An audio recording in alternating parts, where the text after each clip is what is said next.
সামনে আসছে রমজান, দেখবেন কিছু নাফিল বের হয়ে গিয়েছে, 20 রাকাত থেকে 8 রাকাত হয়ে যাবে। কথা বলেন, আমরা কি 20 রাকাতের বিশ্বাসী না 8 রাকাতের বিশ্বাসী? জুড়ে বলেন, কয় রাকাতের বিশ্বাসী? 20 রাকাতের বিশ্বাসী। তারা 8 রাকাত কেন বলে?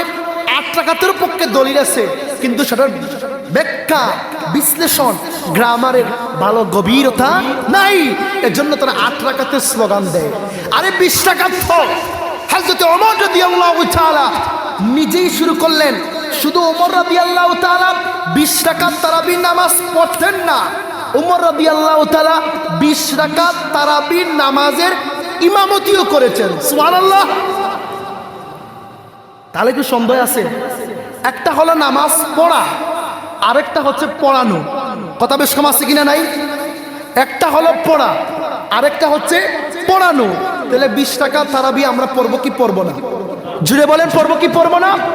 এই 20 রাকাত তারাবি সাহাবীরা পড়েছেন, তাবিরা পড়েছেন, তবে তাবিনরা পড়েছেন, আম্মে মুস্তাহিনরা পড়েছেন, সলফে সাইলিনরা পড়েছেন, গৌসরা পড়েছেন, কুতুবরা পড়েছেন, আমাদের মুর্শিদুনা আল্লামা সাহেব কিবলাও পড়েছেন। সুবহানাল্লাহ পড়েন। চিন্তা করেন, 20 রাকাত তারাবি পড়লে আপনি কতটা সুন্নত আদায় করতেছেন।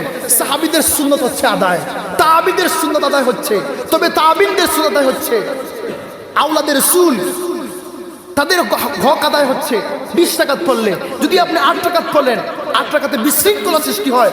8 রাকাতের পক্ষে আমরা না। আমাদের আকীদা হচ্ছে আমরা আহলে সুন্নাত ওয়াল জামাত। আমাদের আকীদা হচ্ছে আমাদের রাসূলুল্লাহ শেষ নবী, আমাদের পরে কোনো নবী নাই। আমাদের আকীদা হচ্ছে আমাদের রাসূলুল্লাহ নূর নবীজি। আমাদের আকীদা হচ্ছে আমাদের রাসূলুল্লাহ কিয়ামতের ময়দানে আমাদেরকে শাফায়াত করে জান্নাত নসিব করে দেবেন। আমাদের আকীদা হচ্ছে রাসূলুল্লাহ শেষ নবী, আমার পরে আল্লাহর রাসূলের পরে আর কোনো নবী নাই।